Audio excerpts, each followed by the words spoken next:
આ શું થયું ભાઈ? બાજવાનું થઈ ગયું ભાઈ. હાલ આવ્યો.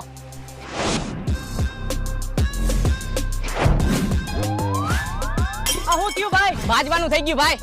હાલ આવું ભાઈ.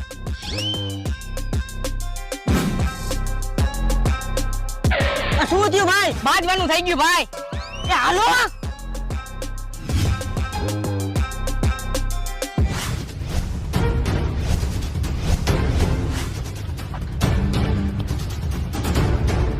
ઓલા ક્યાં બાજવાનું થયું? ઈ તો કે આ ઈટેથી એનું માથું ફાડી નાખું. ક્યાં બાજવાનું થયું? ફટાફટ કે એને પટ્યાથી સોયત્રા કાઢી નાખું. હા ક્યાં બાજવાનું થયું? ફટાફટ કે આજે હું એને ટાટે ભાંગી નાખું. ભાઈ બાજવાનું તો એવું થયું ને કે હું તમને બતાવી નહીં શકું, પણ તોય તમે જોવો.